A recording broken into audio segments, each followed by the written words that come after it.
Yo, welcome back again today, guys. Today we're going to be talking about Afro Canadians or Black Canadians. Afro Canadians or Black Canadians share a very close relationship with African Americans. Three major events that took place in the United States resulted in the migration of African Americans to Canada. These events were the American Revolution, the War of 1812, and the Underground Railroad.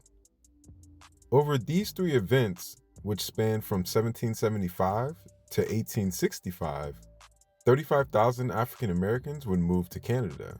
Slavery was very uncommon due to the cold weather. The French in New France, Canada, were instead involved in the fur trade. During its time as a colony, it had a little over 1,000 slaves documented. During the American Revolution, the English conquered the French army in New France. The French army actually was not conquered, but the French army abandoned the area. After this event, New France would become Canada. In 1775, the 13 colonies on the east coast of what would become the United States of America would go to war with its mother country of the United Kingdom. This was not a decision everyone wanted, though. A lot of citizens of the 13 colonies wanted to stay within the empire. These citizens were called the United Empire Loyalists.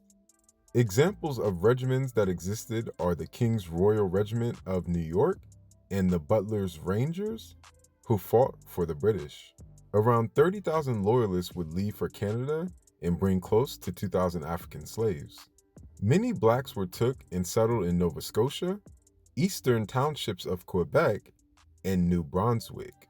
These areas were called Lower Canada at this time. Black slaves would eventually be freed in these areas and settled there. Also, another 3,500 Black Loyalists would come to Canada. The Black Loyalists would arrive in Nova Scotia between 1783 to 1785. The Black Loyalists were promised freedom, land, and food if they would join the British in fighting the colonies. This was one of the biggest groups to come to Canada. The Black Loyalists did not receive much as the Canadian government gave them small and poor quality land. This would force most blacks to work as laborers in white communities. The first race riot would break out in 1782 in Shelburne. In this riot, white former soldiers felt as if they should receive the work that African American settlers did. This would push some Black Canadians in Canada to sail back to Africa. This was due to the government lack of land support, treatment, and harsh weather. They founded the settlement of Freetown, Sierra Leone in 1792. Some would die on the journey back to Africa, while poor blacks from England would also be sent back as well. In modern day, these people are known as the Sierra Leone Creole people. In 1812, Canada and the United States would go to war. The United States declared war on Great Britain and attacked its closest colony, which was in Canada. The American national anthem was written during this war, and more than 2,000 blacks came to Canada as refugees.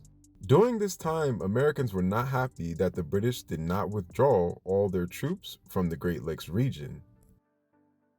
Also, Great Britain was being embargoed by the French, so in retaliation, the British took control of trade routes on the ocean. This would lead to the British routes intersecting with the United States water routes. The war would soon begin with the President Thomas Jefferson saying capturing Canada would be but a mere question of marching. This would backfire as Canada used tactics to capture U.S. forts such as Detroit. Canadian forces also burned down the White House in America. Part of Canada's success was due to the now Black Canadians. In 1793, Upper Canada, or today's province of Ontario, would present a bill to end slavery. John Graves Simcoe was the first lieutenant governor of Upper Canada and a British Army general. The bill would be passed, but the rest of Canada would take many more years to follow suit. After these events, African Americans would look to Canada as the promised land. John Graves would promise that any blacks who came as freemen or slaves would not be returned to the U.S. and that no American slave hunters would be allowed in at the borders of Canada. Once slave masters in the U.S. got word of this, they would threaten slaves and even tell them monster geese would peck out their eyes if they ran away to Canada. The Underground Railroad would soon come into play and use the newly built trains of America as reference in terms they used. Black slaves, freed slaves, and abolitionists would develop a secret network of homes, paths, and safe places for runaway slaves. Train terms were used like conductors or abolitionists, cargo passengers, or blacks trying to escape to freedom, stations, or safe houses where runaway slaves would get shelter, directions, and food. Harriet Tubman, known as one of the most famous conductors of the Underground Railroad, actually lived in St. Catharines, Ontario for some time. She would stay here when her life was most at threat by American slave hunters. Harriet, being a slave till she was 28, brought many slaves to Canada through the Underground Railroad. This wave of blacks into Canada would not receive land from the government, so they had to work as laborers or on local farms.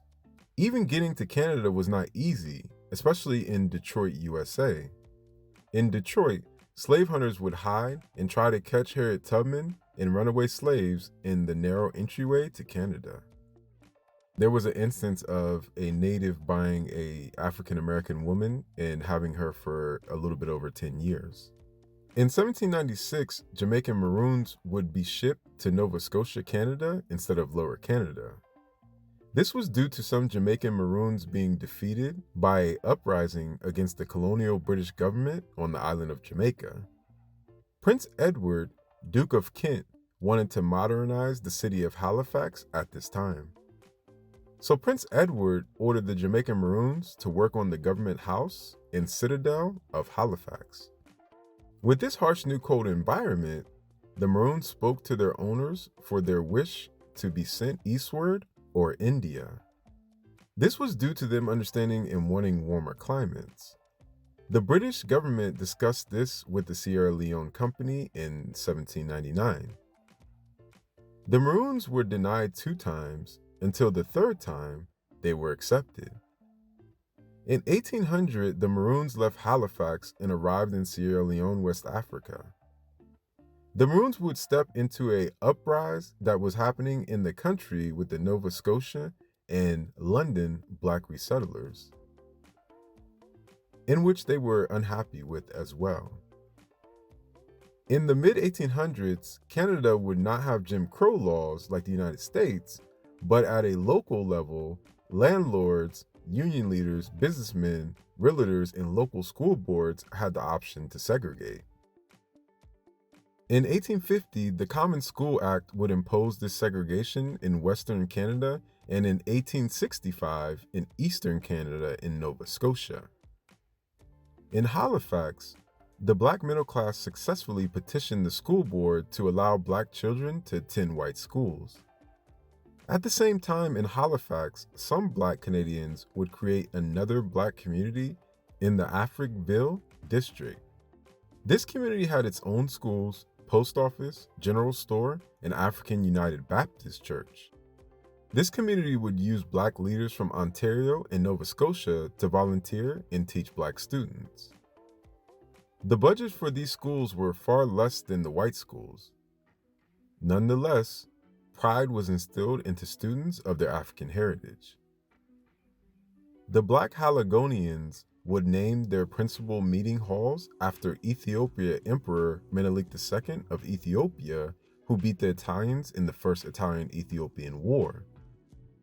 In the early 1900s, the government did not have an official policy for immigration. It seemed the government would make it harder for blacks to enter the country. Instead, the country let in many Southern and Eastern Europeans with lesser requirements. The Canadian government was not expecting black farmers, lawyers, and workers from the Southern United States to want to move to Canada.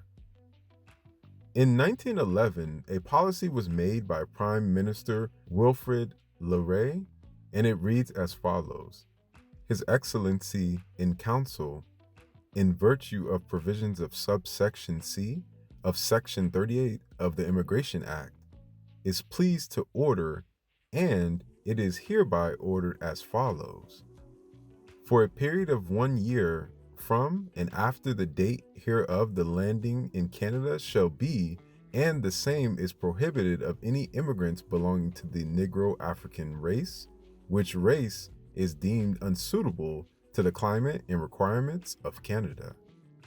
Black Canadians also wanted and did fight for Canada as a country, loyal to the British Queen as well. Being discriminated against in moments of the army while still wanting to serve for their new country. Black Canadians even created their own military traditions and militias. The African Rifles existed till 1865 and was the first official authorized militia in the West Coast colony in Canada.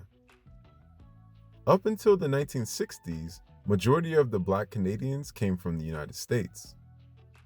The next big wave of what some would like to be called Caribbean Canadians or African Canadians came in after this time. Most Black Canadians as a whole can be found in the eastern part of the country in such cities as Toronto, Canada, or Montreal. Big populations of Black Canadians who came from African Americans in the United States can be found in Nova Scotia and other far eastern areas. So you guys, today we learned about Afro Canadians, our cousins up north. Check out my NFT called Diaspora, which is African descent art, collectible art online. Check it out. There's the link down here in the description if you want to buy or just check it out in general. Please like and subscribe, turn on the bell notification. Make sure you subscribe down there so you'll get all my videos, and also it would help us grow as well. It's much appreciated. Add me on all social medias, which is Afric Network, which is Instagram, Twitter, SoundCloud, Facebook, Snapchat, and TikTok. Each one teach one. Always love each other, always learn from each other. And yo guys, until next time, talk to your cousins up north. Peace. One love.